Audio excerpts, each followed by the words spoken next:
आप इस वक्त देख रहे हैं कि हम मौजूद हैं दरिया रावी के पुल के नीचे, जहां एक बुज़ुर्ग अपनी बीवी के साथ रहाइश पजीर है। इनको इनके बच्चों ने घर से निकाल दिया है। आइए इनसे जानते हैं कि वो ये ज़िंदगी कैसे गुजार रहे हैं।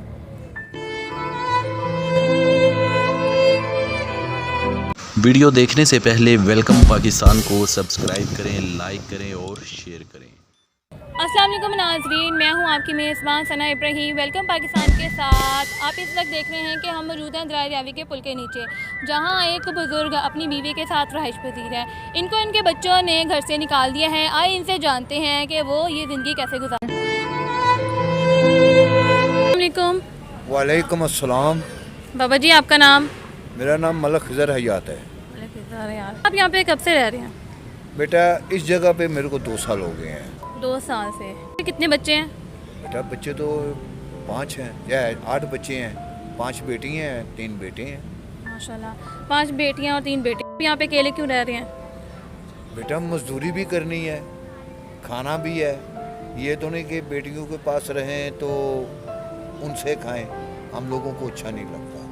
कल को हम लोगों को बोले भी तुम्हारे माँ बाप हमारे पास आए हुए थे, हमने वज़न उठाया। बेटा मैं क्यों किसी के ऊपर बोझ बनूँ या वज़न बनूँ। बाबा जी, आपके बेटे? 3 बेटे हैं जी। 2 शादीशुदा हैं, 1 गैर शादीशुदा है।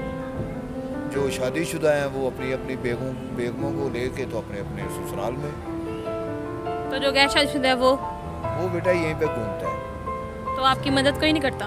बेटा मदद करने वाला वो ऊपर बैठा हुआ है। कुछ दोस्तों ने मदद की, कुछ कर रहे हैं, उनकी मेहरबानी है।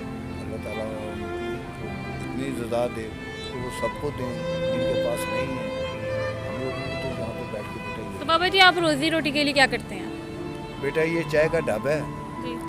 ये बच्चों का जंप लगाया हुआ है, पींगे हैं, इनसे अपना गुजारा होता है। तो बाबा जी, इनसे गुजारा हो जाता है आपका? बेटा अल्लाह को शुक्र है, रात को खाने को चाहिए वो मिल जाता है। दवाइयों के लिए कुछ दोस्त मदद कर देते हैं, कुछ बेटी हैं वो मदद कर देती हैं। अल्लाह ताला उनको बहुत ज़्यादा दे, हम लोगों की तो यही दुआ है। तो अभी तो मौसम ठीक है, गर्मी का मौसम है, गुजारा हो रहा है रावी के किनारे पे। लेकिन जब सर्दियाँ आती है तब कैसे गुजारा करते हैं आप? बेटा अब शहर में हम लोग जाएंगे ना, सर्दियों में हम लोगों को ज़्यादा सर्दी लगेगी। इधर बैठे हैं हम लोगों को कम ही सर्दी लगेगी, ये बंद कर लेते हैं सुबह को। और जब बारिश होती है तब? यहाँ पे बेटा बारिश नहीं आ सकती, हवा हो तो फिर बारिश आती है, नहीं तो ऊपर पुल बना हुआ है, मैं पुल के बिल्कुल नीचे बैठा हुआ हूँ। तो बाबा जी आपकी ये बेटा शुगर के साथ जी। ये शुगर के साथ कटी। अच्छा नाज़रीन, इनकी टांग शुगर की वजह से कटी हुई है। इसकी वजह से इनको काफ़ी मुश्किलात का सामना करना पड़ता है। बाबा जी आप बताएं कि जब आपको गुस्ल करना हो या कोई वज़ू करना हो तो फिर आप कैसे करते हैं? वो बेटा ये अंदर मैंने पानी वगैरह मंगवा लेता हूँ दोस्तों से, तो यहाँ पे बेटा बैठ के वज़ू वगैरह। ये पीछे मेरी वाइफ है। पीछे आप देख सकते हैं कि बाबा जी की बीवी मौजूद हैं। ये बीमार है? हाँ बेटा ये बीमार है। ये कब से बीमार है? ये भी बेटा 2 साल से मेरे साथ ही बीमार है। तो जो इनकी दवाइयों का खर्चा है वो बेटा लगता है टीका इंसुलिन का। अच्छा, इनको भी शुगर है? हाँ, कुछ दोस्त आए हैं अभी, इसके लिए पैम्पर और टीके वगैरह मेरे को दे। तो इनकी देखभाल आप ही करते हैं? बेटा सुबह तो सारा दिन मैं ही करता हूँ। छोटी बेटी है वो नज़दीक रहती है, वो आ जाती है रोज़ाना, वो कपड़े चेंज कर गई, पैम्पर वगैरह चेंज कर गई। बड़ी हैं वो दूर रहती हैं, ज़ाहिर है हो सकता है उनके पास किराया भी नहीं हो किसी टाइम पे होता घर पे, तो बेटा वो आती ज़रूर हैं महीने 15 दिन के बाद, 2 महीने के बाद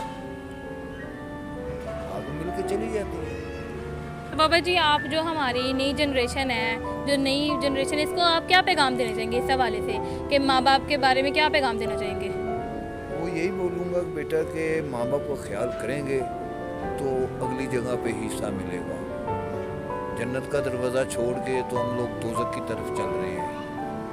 हम लोगों में मुसलमानों में अब यही है, 100% में से 5% जो हैं वो अपने माँ बाप का ख्याल करते हैं, 95% जो है वो कहते हैं अच्छा भाई